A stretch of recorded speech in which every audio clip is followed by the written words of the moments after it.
Muy buenas noches, bienvenidos estimados amigos, colegas, estudiantes de derecho, notarios, abogados, en fin, público en general.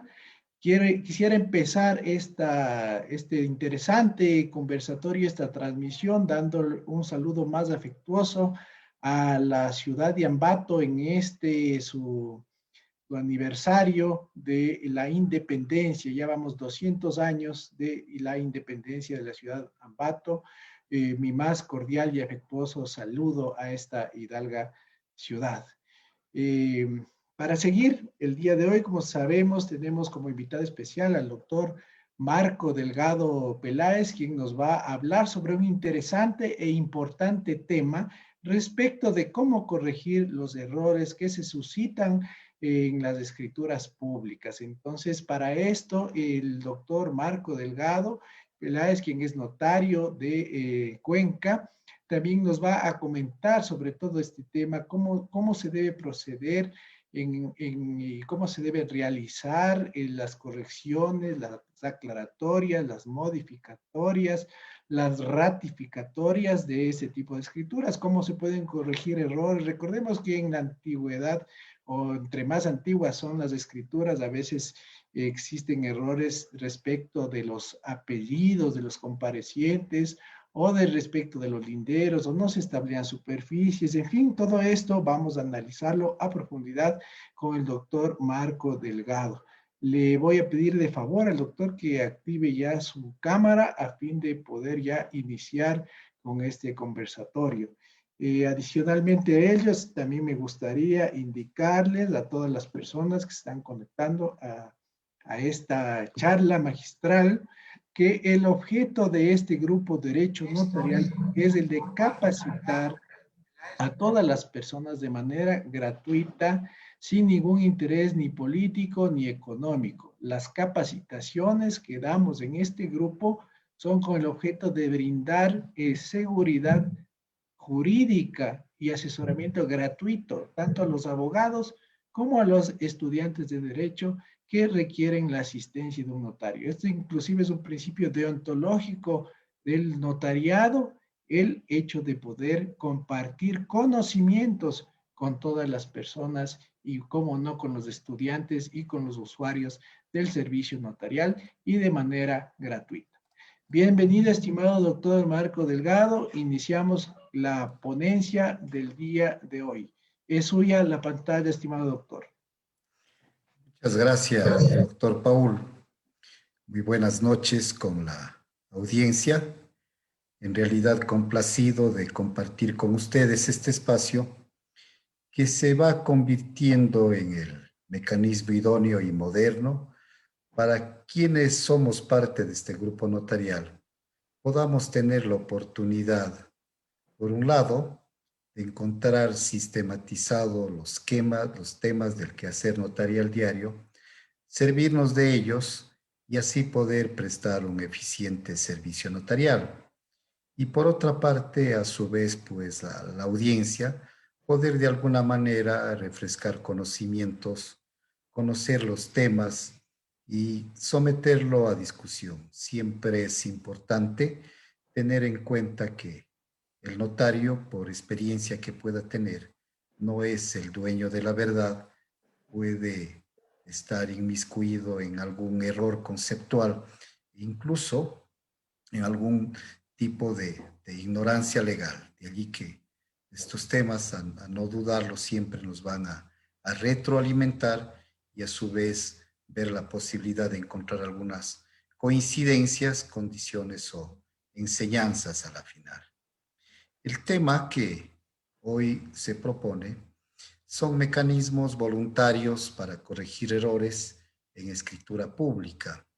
Este tema es de orden estrictamente práctico y son de aquellos actos que de alguna manera se vuelven hasta cierto punto cotidianos en el quehacer notarial.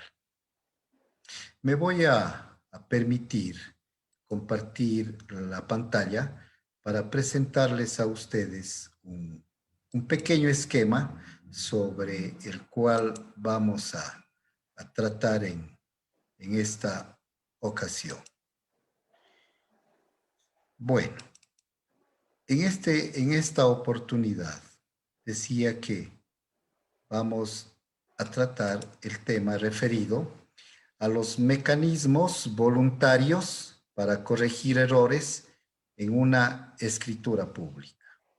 Se trata entonces de hacer un análisis jurídico, práctico, notarial. Para esto es importante que partamos de algunas premisas jurídicas, es decir, normas que están contenidas en el Código Civil, en el Código Orgánico General de Procesos y en la Ley Notarial. Remitámonos a lo que tenemos en la pantalla, el artículo 1453 del Código Civil, que establece que las obligaciones nacen ya del concurso real de las voluntades de dos o más personas, como en los contratos o convenciones. Y el artículo 1561 del mismo cuerpo legal dice que todo contrato legalmente celebrado es una ley para los contratantes. En el Código Orgánico General de Procesos, en el artículo 205, refiriéndose al documento público, dice que es el autorizado con las solemnidades legales, que si es otorgado ante notario e incorporado en un protocolo o registro público, se llamará escritura pública.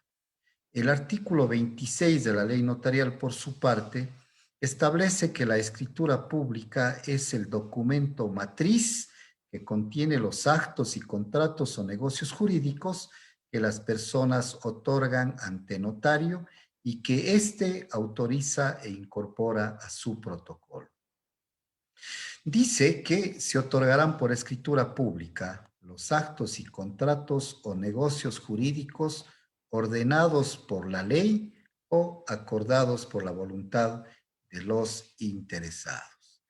En esta parte del artículo 26 de la ley notarial están una de las fuentes por las cuales se puede celebrar la escritura pública.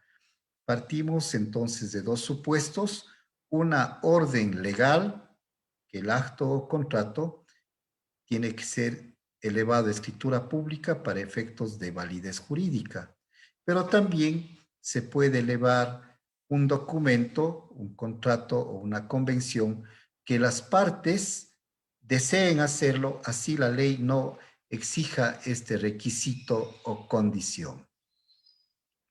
En síntesis, entonces, cuando nos referimos a una escritura pública, nos referimos a, primero, que es un documento público. No vamos a referirnos más que al documento público. Dos, debe ser autorizado ante notario público e incorporado a un protocolo. Es decir, nos estamos refiriendo a un documento perfectamente válido, que de acuerdo a lo que dispone el artículo 1561 del Código Civil, dice que todo contrato legalmente celebrado es una ley para los contratantes. 3. No solo nos referimos a los que contienen contratos referidos a bienes inmuebles, sino a todo acto o contrato que se otorga, ya sea por mandato legal o porque así lo requieren las partes contratantes. 4. Para que se pueda hablar de escritura pública, es necesario que se haya dado cumplimiento a todos los requisitos que establece la ley notarial. Estos requisitos se encuentran consignados en 11 numerales en el artículo 29 de la ley notarial. Como siempre, creo yo que es importante tener en cuenta o partir de ciertos casos reales a efectos de poder tener mejor entendimiento. 3 situaciones como casos reales pueden presentarse. La escritura contiene un contrato que debe inscribirse en el registro correspondiente. Este puede ser de la propiedad, mercantil, minero, entre otros. y puede resultar que el registrador niegue la inscripción por alguna razón legal que él considere causa para no hacerlo. 2. La escritura que contiene un contrato, independientemente sea de las que deben inscribirse o no en un registro, puede contener algún error, alguna imprecisión o alguna circunstancia que debe ser corregida o enmendada. Y 3.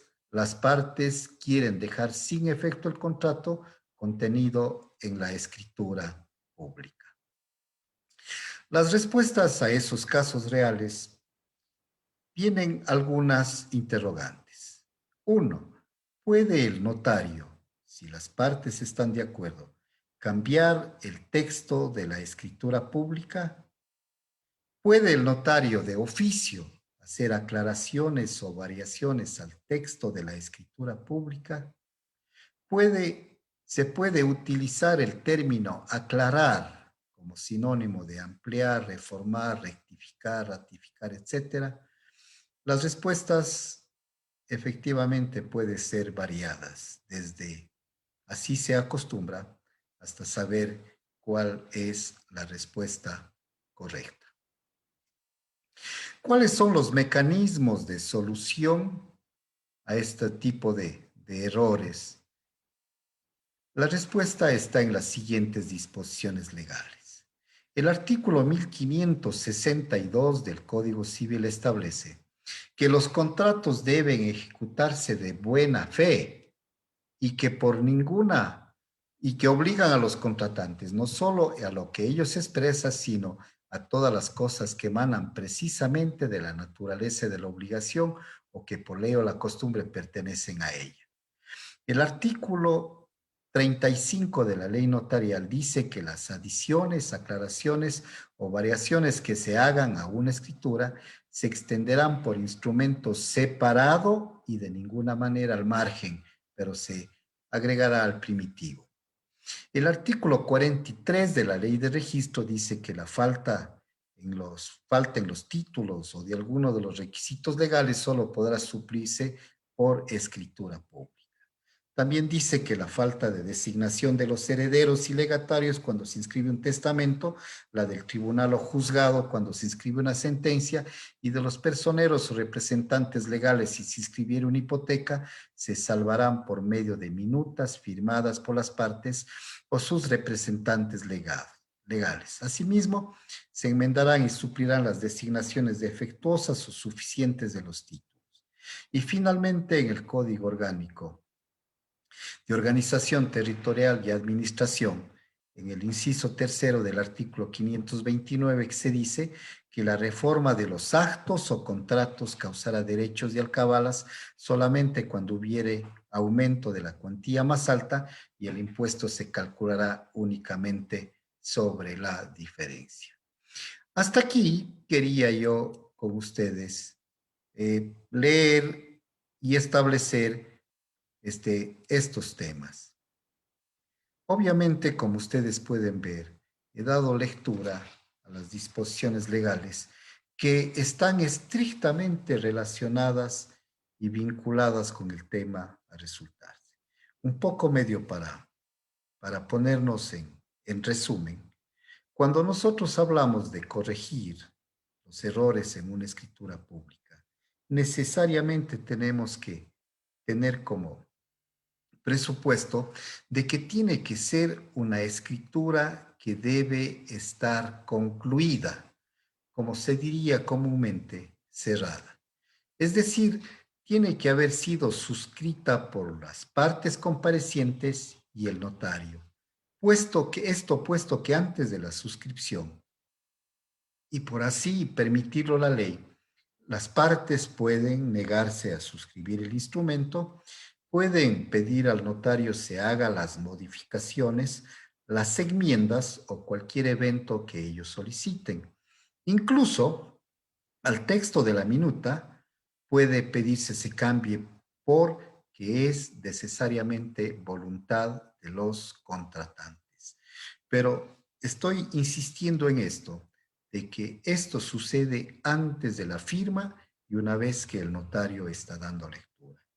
Una vez que el notario y las partes han concluido el otorgamiento de la escritura, ya no se puede modificar y se corrige en las formas como estaba indicado.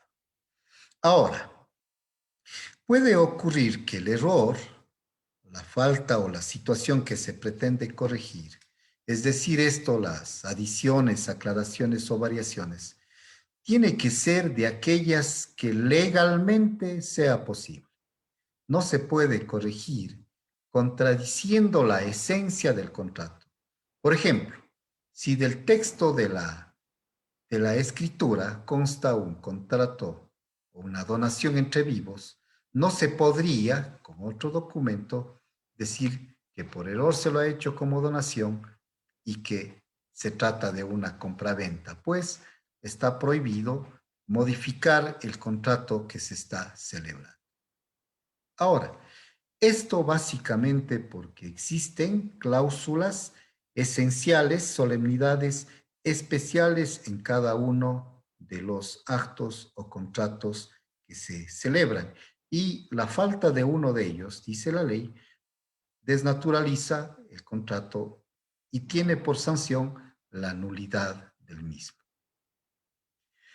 Celebrada una escritura, debemos concluir nosotros que ni las partes por sí solos pueden adicionar ningún tipo de documentos, pueden aclarar o variar su contenido. Esto por dos situaciones. Una, porque la matriz del documento se encuentra en los archivos notariales bajo la custodia del notario y cualquier cambio, adición que se haga al testimonio, a la copia de la escritura, no tendría ningún valor legal. Aparte de que esto podría traer consecuencias incluso de orden penal. Esto conforme se anotó anteriormente, porque los contratos legalmente celebrados y contenidos de las escrituras públicas son perfectos y generan efectos jurídicos entre los contratantes. Los actos y contratos que autoriza el notario en el ejercicio de sus funciones tienen su fuente, entre otras, la autonomía de la voluntad de las personas. De allí que todos los actos y contratos pueden ser aclarados, ampliados, modificados o rectificados e incluso resiliados. Todo esto de acuerdo a la voluntad de los intervinientes, pero siempre y cuando, he de insistir, no sean incompatibles ni contrarios a la ley. A pesar de que la autonomía de la voluntad es una fuente de contratos, se debe tener en claro que no es correcto utilizar el término escritura de aclaración, independientemente si el contenido del instrumento, si se está haciendo una aclaración, una ampliación, una modificación o una rectificación. Este punto anoto yo por cuanto es muy común en las minutas que se presentan ante el notario se utilice el término aclaración, escritura aclaratoria, independientemente de lo que se esté haciendo en el texto mismo. Entonces, se debe utilizar el término escritura de aclaración, escritura de ampliación, escritura modificatoria o rectificatoria, dependiendo del tipo de acto o acción que se esté haciendo en este instrumento. Es importante tener en cuenta entonces para esta circunstancia qué es lo que se aclara, qué es lo que se amplía, se modifica o se rectifica, ¿no es cierto? Decía yo, pues es el contenido del contrato, no es la escritura la que se está modificando, sino el contenido del contrato. El contrato se lo aclara, el contrato se lo amplía en sus cláusulas, el contrato se modifica siempre y cuando sea posible, se rectifica. La escritura es la matriz, ella únicamente se menciona para efectos de poder en el primitivo anotar lo que se ha hecho. Ahora, es importante de que nosotros tengamos en cuenta que los actos y contratos pueden constar en instrumentos públicos o instrumentos privados. Su validez y efectos, conforme ustedes bien lo conocen, dependerá de los requisitos establecidos por la ley. Entonces, la aclaración, ampliación, modificación o rectificación de la que pueden ser objeto en forma general, se los hace siguiendo el patrón original. Es decir, tenemos nosotros que tomar como base el contenido del acto o contrato, contenido de la escritura pública. Y en esta nosotros podemos encontrar las siguientes variantes. Si el acto o contrato es de los que la ley no exige ninguna solemnidad y consta en instrumento privado, se lo puede hacer en otro instrumento privado o mediante una escritura pública. Insisto en esto.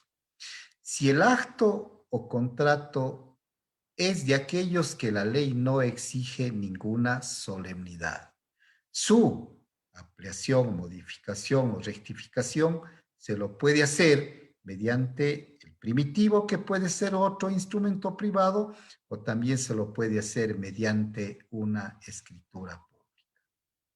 Puede darse el caso de que si el acto o contrato es de los que la ley exige la solemnidad de la escritura pública, obligatoriamente esa ampliación, esa modificación o rectificación tiene que hacerse en otra escritura pública.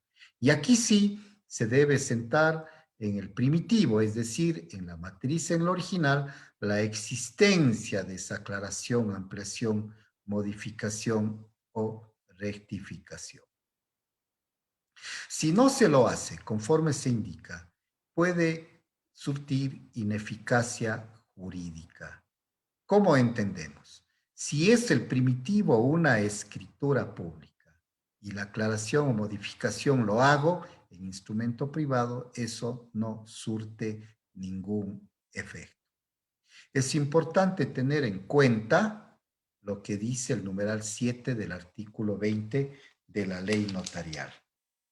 Me voy a permitir darles lectura. Dice el artículo 20 de la ley notarial en su numeral 7, refiriéndose a las prohibiciones a los notarios, está prohibido de autorizar escrituras en que no se determine la cuantía del acto o contrato, o en que se estipule la alteración de ellas por cartas o documentos privados. Noten ustedes lo importante de esta prohibición al notario y que se hace extensiva a los contratantes. ¿Qué sucede normalmente? Vamos a poner el caso de aquellos contratos de compra-venta en donde, obviamente porque la ley considera como base del impuesto el avalúo, en el caso de los inmuebles, predial, o en el caso de los vehículos, el avalúo que tiene por el SRI en la matrícula, para efectos de pago de impuestos, se mal acostumbra. Resalto esta palabra. Mal acostumbra a poner como precio de venta el valor que consta del avalúo. Y las partes contratantes, para seguridad o por el precio real de venta, hacen un documento privado en el que se hace constar el precio real de venta. No voy a analizar cuáles podrían ser las consecuencias jurídicas de este error, entre comillas, pues podríamos desembocar en concluir que fácilmente tiene hasta responsabilidad penal por la defraudación que se lo ha hecho al fisco. De tal manera que el consejo es, así como se detalla de manera minuciosa el bien que es objeto del contrato o el acto que se celebra, también se debe establecer con realidad meridiana cuál es el precio o valor que se determina en los contratos. Pues A las sanciones hay que considerarlas desde dos puntos de vista. Las sanciones, esto cuando el notario ha incurrido en la relación directamente con él y también en cuanto a los contratantes. En el caso del notario y todo funcionario público, en relación a lo que establece la Constitución de la República del Ecuador, en el artículo 233 dice que ninguna servidora ni servidor público estará exento de responsabilidades por los actos realizados en el ejercicio de sus funciones o por omisiones y será responsable administrativa, civil y penalmente por el manejo y administración de fondos y bienes o recursos públicos. Ahora, siempre es importante saber o determinar cómo saber si estamos frente nosotros a un acto de aclaración, de ampliación, modificación o rectificación de instrumentos públicos o privados. Efectivamente, más allá del título que nosotros lo pongamos, en definitiva siempre va a importar lo que nosotros estemos aclarando, ampliando, modificando o rectificando. Es más, en el sistema notarial que controla el Consejo de la Judicatura, existe un ítem en el que se cargan los datos y se refiere en un solo acto con el título de aclaración, ampliación, modificación o rectificación. Pero si bien es cierto, decía que el hecho importante es que se corrija lo que uno lo está haciendo, sin embargo, por técnica jurídica, por experticia legal, quienes ejercemos el derecho debemos utilizar los términos de manera adecuada. Ahora, establecer la diferencia en estos actos es importante, decía, no solo por establecer la correspondencia, sino por establecer y utilizar un lenguaje técnico legal. De tal manera que cuando nosotros hayamos podido establecer la diferencia, entonces sí podremos hacer el documento que corresponde. Saber qué es lo que significa cada uno de estos términos nos lleva a poder entender su significado y para ello nosotros en el diccionario enciclopédico de Derecho Usual de Guillermo Cabanelas encontramos, con relación a la aclaración, dice que es la interpretación o detalle complementario que permite la mejor comprensión, interpretación de la cláusula oscura de contrato u otro texto.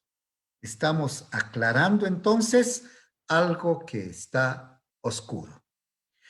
Dice ese mismo diccionario, al referirse al término ampliar, que esta voz se emplea en el lenguaje jurídico para pedir prórroga o dilatación de algunos actos judiciales. Por ejemplo, ampliar una declaración, dice. En este caso, para efectos de poder seguir dentro de lo que es la casuística, tenemos celebrado un contrato de promesa de compra y venta. Y estamos de alguna manera queriendo ampliar el plazo de celebración. Entonces, aquí muy bien deberíamos utilizar el término de ampliación. Cuando hablamos de modificación en ese diccionario, encontramos que en las obligaciones en materia obligacional rige el principio de que las partes se encuentran autorizadas para modificar cuando han creado, pero existen límites en los derechos adquiridos, en el interés del tercero y en las disposiciones de orden público. En lo documental dice las escrituras públicas hechas para modificar o desvirtuar otra anterior entre los mismos interesados solo producen efecto contra tercero cuando el contenido de aquellas hubiese sido anotado en el registro público competente o al margen de la matriz y del traslado o copia en cuya virtud hubiere precedido el tercero. Dice que la rectificación, el mismo diccionario, es aclaración de la verdad alterada por error o malicia. Es para subsanar defectos en el documento. Entonces, de lo que se lee en el diccionario de Guillermo Cabanelas, fácilmente se puede colegir entonces que aclaración, ampliación, modificación o rectificación no son sinónimos, pues no pueden confundirse. Se trata de actos o contratos diferentes y con efectos jurídicos diferentes. En la diapositiva, cuando nos referíamos a la norma del COTAD, decíamos que también se debe pagar tributos cuando se hace alguna modificación al documento primitivo. Normalmente, las escrituras de aclaración, ampliación o modificación no generan ningún tipo de tributo adicional. Como ustedes bien saben, la transferencia de dominio de un bien inmueble está sujeto al pago de impuestos municipales. Tanto urbanos como rústicos pagan impuestos de alcabalas y los bienes urbanos pagan impuestos de plusvalía. Puede resultar entonces de que un instrumento público, una escritura pública que contiene un contrato de compraventa, se haya puesto un precio inferior al que en realidad se lo debía haber hecho. En este caso, si se está modificando el precio, es necesario cumplir con la obligación tributaria, es decir, pagar por la parte que no se lo ha hecho en el municipio. En este caso, sería el que establece el pago de los impuestos, esto conforme está establecido en el artículo 529 del Código Orgánico de Organización Territorial Administrativo. Ahora, puede suceder que también exista una ratificación del contrato. En realidad, el tiempo que tenemos, estoy viendo que está bastante avanzado, no nos permite tratar a profundidad muchísimos de los temas que podríamos seguir hablando en esto. Pero en cuanto a la ratificatoria del contrato, veamos lo que dice el artículo 2024 del Código Civil. Dice, si el negocio interesa juntamente al que hace el encargo y al que lo acepta, o a cualquiera de estos dos, o a un tercero, o a ambos, o a un tercero, exclusivamente, hay un verdadero mandato.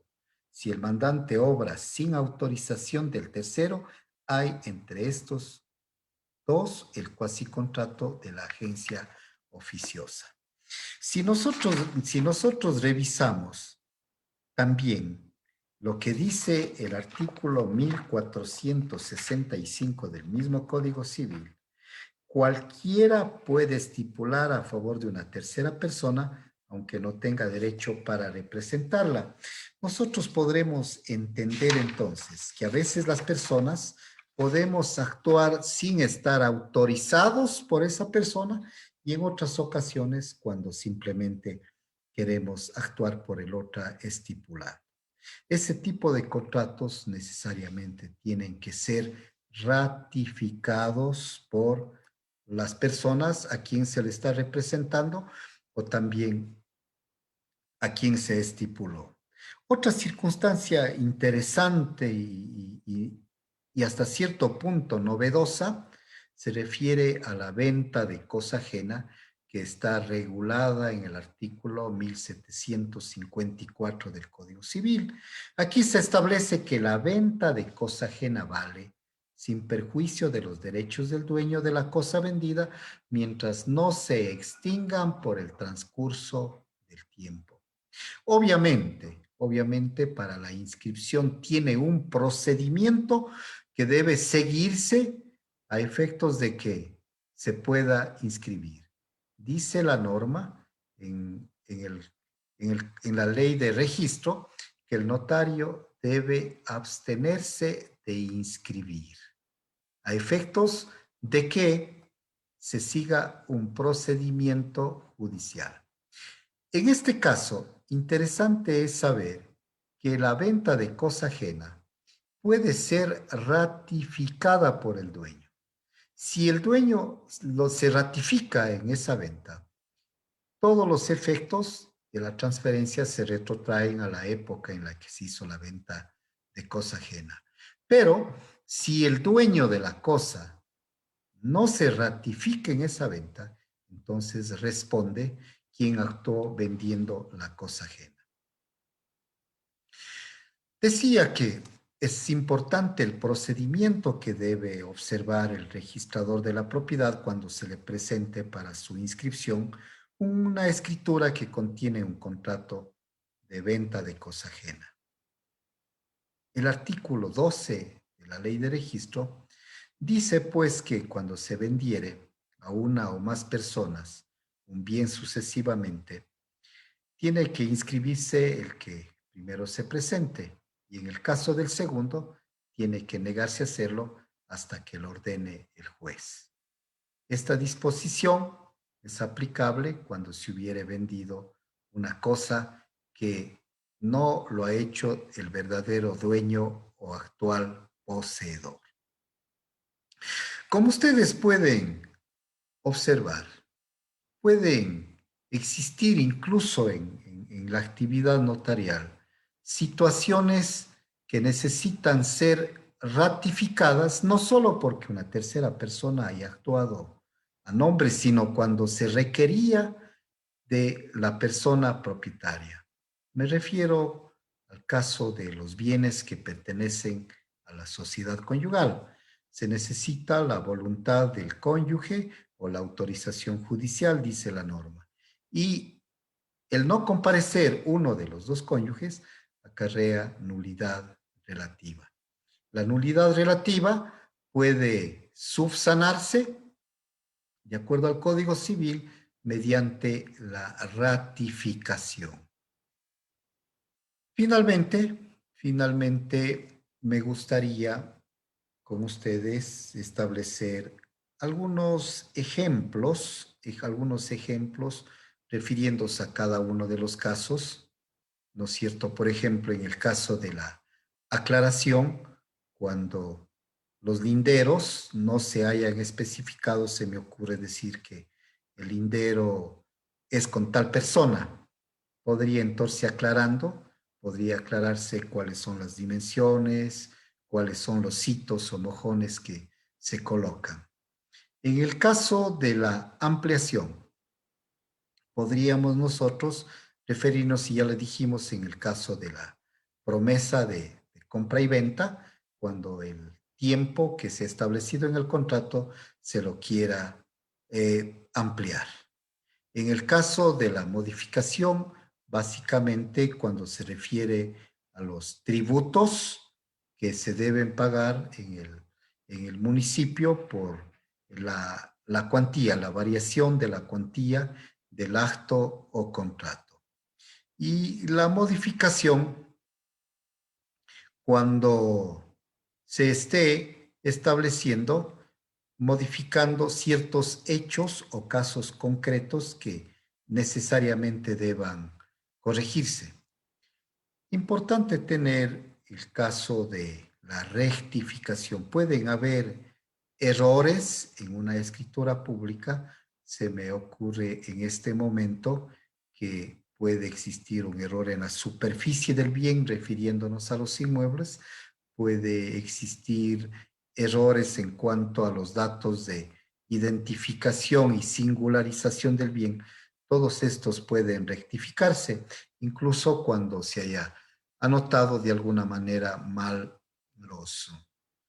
los datos personales de uno de los contratantes. En cuanto a la aceptación y ratificación o estipulación, esta también se lo hace mediante una nueva escritura. De esta manera, estimada audiencia, en razón del tiempo,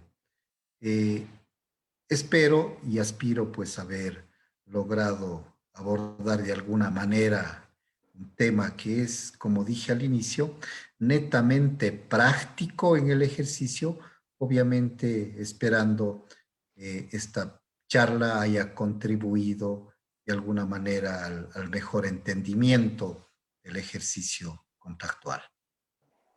Muchísimas gracias, estimado doctor Marco Delgado. Una brillante y muy clara exposición respecto del tema.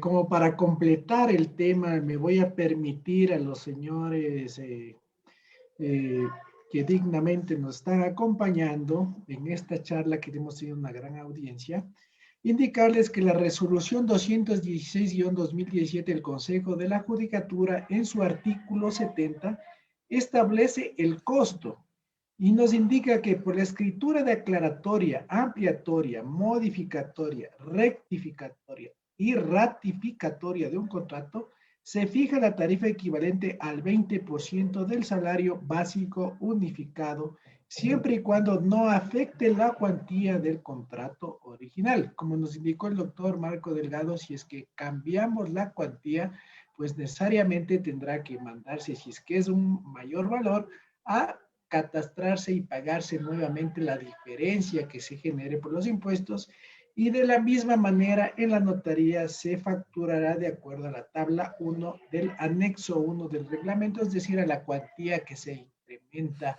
o al valor que se haya incrementado. Eso respecto al artículo 70. Asimismo, el tema de la ratificación o aceptación de compra a través de agencia oficiosa, esto tenemos en el artículo 70 de la resolución 216, que establece también el costo del 20% del salario básico unificado del trabajador. Debemos indicar también que existe otro valor específico o especial cuando hacemos, de acuerdo al artículo 122, una modificatoria, rectificatoria, ampliatoria y ratificatoria de declaratoria de propiedad horizontal de alícuotas. En este caso, establece el artículo que en caso de modificatoria, rectificatoria, ampliatoria, ratificatoria de declaratoria de propiedad horizontal de alícuotas se aplicará de acuerdo a la regla general, es decir, la tarifa deberá realizarse de conformidad con las tablas 9 y 10 contenidas en el anexo 1 de este reglamento por la diferencia. Es decir, que si nosotros hacemos una rectificatoria o ampliatoria de la declaratoria en la que se incrementan alícuotas, pues necesariamente debemos referirnos a los costos establecidos en las tablas 9 y 10. Adicionalmente a ello, debemos también conocer que todas las aclaraciones, ampliaciones, rectificaciones o ratificaciones deben ser marginadas en la escritura matriz. Entonces, para esto debemos remitirnos al artículo 69 de la resolución 216-2017 que establece: por cada marginación que se anote en la matriz, así como por cada razón que se anote en los testimonios o copias certificadas de escrituras, se fija una tarifa equivalente al 5% del salario básico unificado del trabajador en general. Debemos tomar en cuenta que una es la razón que se establece en la matriz, que es el contrato que consta en el protocolo, y otras son las razones que se incorporan o se ponen en los testimonios, es decir, en la primera copia certificada, en la segunda copia o en la tercera copia. Esto es necesario tener en cuenta a fin de los costos y los gastos en los que debemos incurrir si es que vamos a realizar o necesitamos realizar las aclaratorias, rectificatorias o ratificatorias de las escrituras. Es importante también que el abogado conozca, como lo indicó el doctor Marco Delgado, si es que estamos haciendo la aclaratoria, poner en la minuta solamente aclaratoria, porque lastimosamente viene con la escritura que dice aclaratoria, ratificatoria y rectificatoria, y solamente está mal por decirles una letra en el apellido del vendedor. Entonces no es que estamos haciendo los 3 actos, como nos indicó el doctor Marco Delgado, sino estamos aclarando una letra del apellido, o estamos rectificando, pero no estamos haciendo los 3 actos, ni tenemos que ratificar la escritura. Entonces, esto es importante para no generar costos excesivos a nuestros clientes como abogados. Igual el notario está en la obligación de indicar a los usuarios que efectivamente realicen el acto o contrato que es necesario realizar. Eso, estimado doctor. Vamos a seguir con las preguntas ahora sí, una vez hechas estas pequeñas puntualizaciones, Y como le indico, tenemos muchos saludos, saludos desde Cuenca.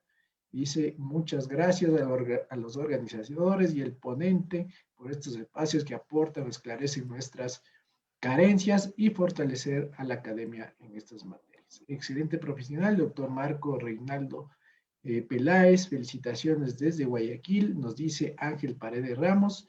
María Gabriela Rodas nos hace una pregunta, dice, ¿la aclaratoria corresponde solo cuando la escritura anterior se ha inscrito? Bueno, es importante, y esa parte no me referí.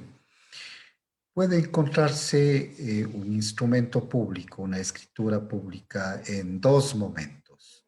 Una, presentada al registro correspondiente y tiene algún dato que deba ser aclarado, y obviamente el registrador lo devuelve con la nota específica que manda a corregir. O puede suceder que las partes, antes de presentar el registro correspondiente, se den cuenta del detalle. Lo importante es tener en cuenta, olvidándonos de cómo se acostumbra a corregir las escrituras, lo importante es entender, digo, de que la escritura pública, una vez que ha sido celebrada, suscrita, cerrada, ya no se puede tocar absolutamente nada del instrumento, pues esto podría ocasionar incluso responsabilidades de tipo penal. Obviamente, dentro del ejercicio práctico existen muchos mecanismos, entre comillas, con los cuales se solucionan, pero lo correcto es hacerlo mediante un nuevo instrumento público. Perfecto, doctor. Seguimos con la siguiente pregunta. Buenas noches, doctor. En una compraventa hay necesidad de aclarar la superficie vendida, pero fallecieron los vendedores. ¿Puede realizar la aclaratoria únicamente los compradores? Bueno, las aclaraciones, modificaciones y otras variaciones que se hagan al instrumento público tienen que hacerse entre los contratantes, es decir, las personas que concurrieron a la celebración del acto. Ahora no hay que olvidarse de que los herederos son los continuadores de la personería jurídica del causante y obviamente ellos en su calidad de continuadores pueden celebrar las aclaraciones o variaciones que sean necesarias, pero bien entendido que tienen que ser todos. Perfecto. La siguiente pregunta. Hernán Quinatoa nos dice, ¿cómo se puede realizar aclaratorias a escrituras ya inscritas en el registro de la propiedad? Bueno, todo acto o contrato efectivamente genera consecuencias jurídicas y remitiéndonos a la que dice la norma, pues no se puede modificar sino por la voluntad de las partes. La inscripción en el registro de la propiedad en el caso de los inmuebles tiene por efecto dar publicidad y efectuar la tradición de los bienes, pero la celebración del contrato por sí solo es perfecto el momento que se lo ha suscrito ante el notario, de tal manera que es a ese acto o a ese contrato lo que se va a aclarar o modificar. Obviamente habrá que mencionar de que el instrumento ya ha sido inscrito a efecto de que luego se concurra también al registro de la propiedad, a que se tome nota al margen de la inscripción de esa aclaración o variación que se ha hecho al título primitivo. Perfecto. Daniel Guanopatín nos dice, ¿es posible que unos herederos puedan solo ellos aclarar los linderos de una adjudicación de 1938 que ya está inscrita, debido a que ya no existe el ministerio que hizo la adjudicación en ese tiempo?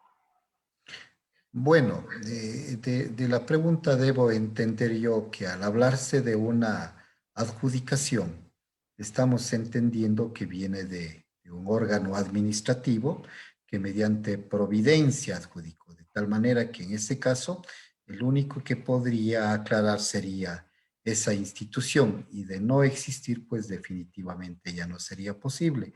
Las partes, por sí solo, el beneficiario, el propietario, no podría hacerlo. tiene que buscar otros mecanismos establecidos por la misma ley. Aquí es importante refrescar un poco la memoria y entender que los actos o contratos se los puede aclarar o modificar por las partes siempre y cuando exista voluntad. El texto del que digo, el título de este tema se refería a actos voluntarios. Cuando no existe la voluntad, es decir, no está presente la autonomía de la voluntad, la situación y la solución debemos encontrarla en los órganos jurisdiccionales. Es decir, tiene que haber una decisión judicial que vaya a solucionar el error presentado. Así es, perfecto. Seguimos con la siguiente pregunta. Jenny Morales nos dice, buenas noches, doctor, excelente ponencia. ¿Se puede modificar una escritura de compraventa que se venda acciones y derechos en lote de terreno a cuerpo cierto? Bueno, la situación de comunidad de un bien puede presentarse por algunas situaciones. Los derechos y acciones siempre he preguntado yo, ¿qué significa esto de derechos y acciones? Yo la encuentro la respuesta en el derecho que tiene una persona a una parte del bien. Y la acción es la judicial que tiene esa persona para poder reclamar su cuota. Entonces, transformarlo por sí y ante sí, derechos y acciones a cuerpo cierto, no es posible. Es necesario tener en cuenta cómo termina el estado de comunidad. Dentro de ellas está cuando la persona se confunde en sí todos los derechos y acciones de las otras personas. ¿Cómo se confunde? Porque yo los adquirí, porque se dio la, la transferencia de dominio hacia mi persona, o porque nos reunimos todos los condueños, los comuneros, y procedemos a la partición.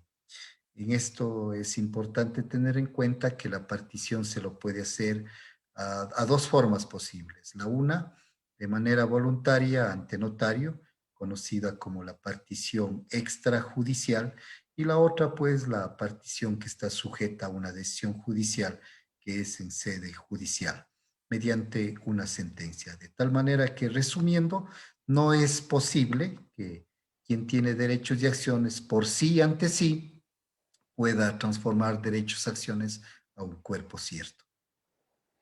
Completando la respuesta de estimado doctor, si es que existe un error, es decir, si es que en la cláusula tercera compraventa dice se vende el lote y en otra cláusula dice se transfieren derechos y acciones, en ese caso se podría aclarar si es que existe un error de tipeo, digamos, pero no se puede cambiar, como usted bien lo ha manifestado, de derechos y acciones a cuerpos. Sigamos con la siguiente pregunta. Mónica dice, muy buenas noches, felicitaciones por este gran aporte. Una pregunta, una escritura con dos compradores que aún no está inscrita en el registro de la propiedad, ¿se puede volver a hacer una nueva, pero ahora solo con una persona?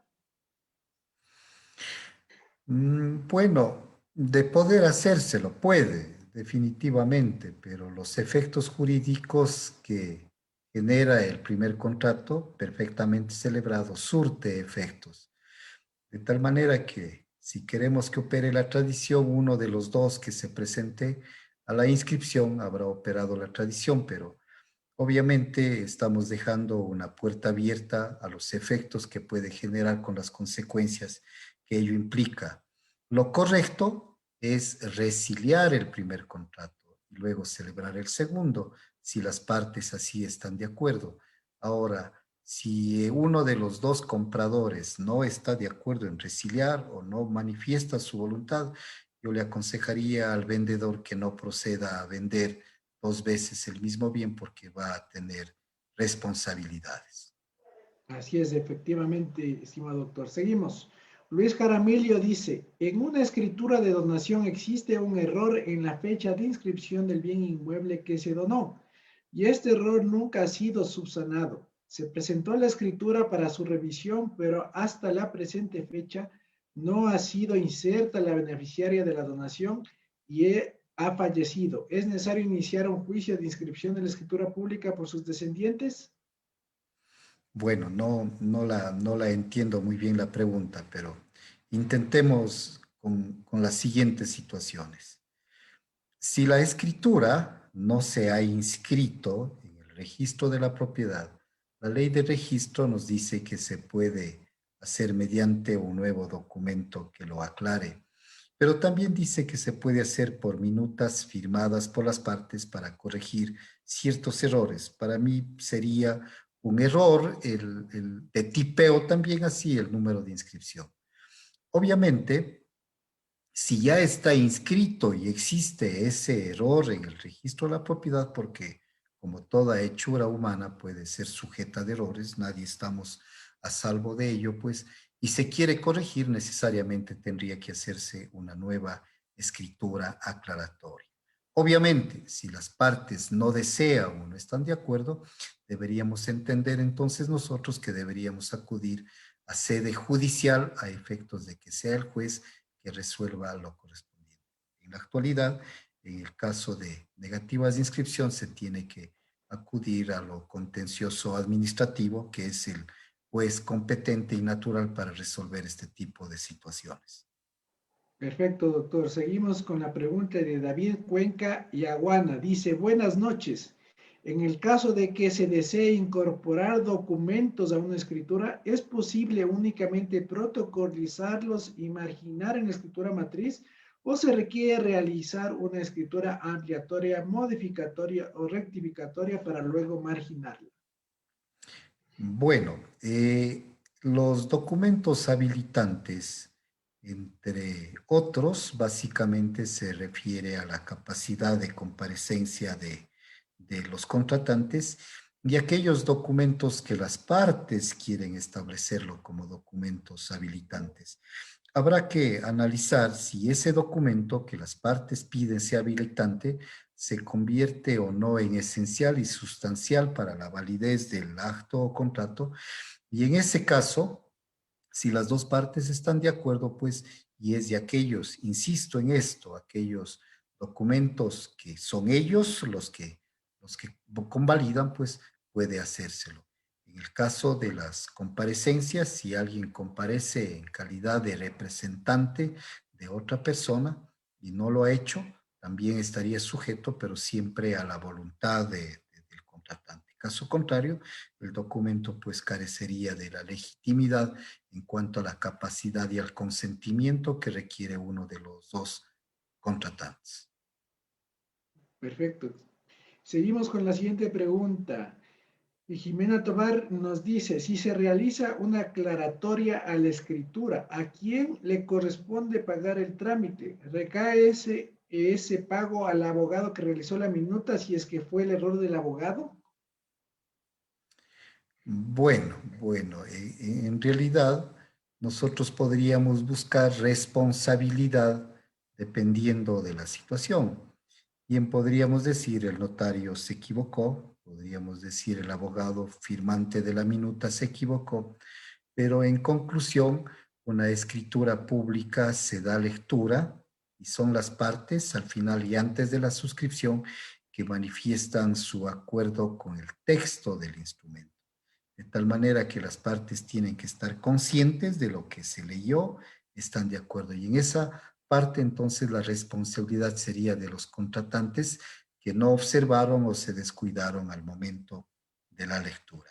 Obviamente, siempre haciéndose la mea culpa, si es un error que cometió el notario, por A o B razones, pues se absorbe ese gasto. No conozco de algún abogado que haya pagado los aranceles por un error, pero me imagino yo que también debe ser así. Pero normalmente y por mandato legal, pues debe cancelarlo quien solicita el servicio, de tal manera que siendo los contratantes los que solicitan al notario la celebración del acto, son ellos los que pagan. Perfecto, muchísimas gracias, estimado doctor. Tenemos una audiencia de 150 personas que están conectadas en este momento. Les agradecemos mucho. Y también tenemos los saludos desde Azogues, saludos al doctor, excelente ponencia, el doctor Marco Delgado, de Danilo sobre Vilia. En fin, hay muchos y demasiados mensajes de felicitaciones y reconocimiento a su exposición, estimado doctor. Le agradezco mucho a todas las personas que se han conectado.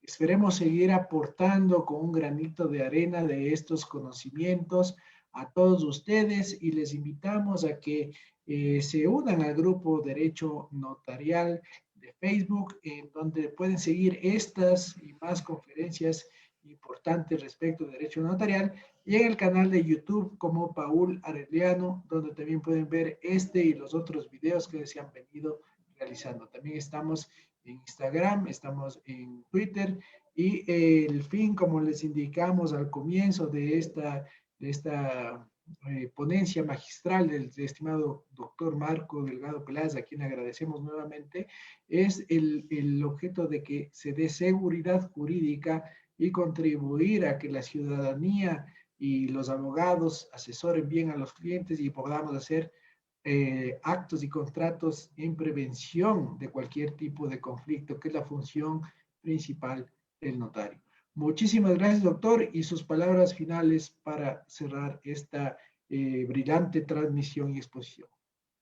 Doctor Paul, yo, como siempre, quedo inmensamente reconocido con su gentileza y la bondad de permitirme dirigirme a la audiencia. Eh, en mi actitud no existe más que el contribuir de alguna manera a que sea la sociedad legal representada por los abogados y la ciudadanía como requirentes de los servicios notariales se beneficien de este tipo de charlas, de conferencias, pues es mucho mejor el servicio, es mucho más práctico, es mucho más ágil, diría yo, cuando se tiene conocimiento no solo del notario, sino de los requirentes, qué es lo que están haciendo. Efectivamente, conocer la materia, conocer la ley, da seguridad sobre lo que uno hace. Yo debo felicitar y dejar expresa constancia de mi reconocimiento hacia usted, eh, recomendarle si ese es el término, seguir adelante, no desmaye en su afán y empeño de que este tipo de eventos y grupos, siendo netamente profesionales, siendo netamente científicos, son los que hacen bien a la sociedad, pues nos permiten utilizar bien, en primer lugar, los sistemas de comunicación en actualidad, pero sobre todo nos acercan al conocimiento que tanta falta nos hace en este tiempo. Muchísimas gracias por sus generosas palabras, estimado doctor, y esperamos que tenerle muy pronto en un nuevo conversatorio. Muchísimas gracias y hasta la próxima con todos. Una buena noche. A las órdenes, buenas noches.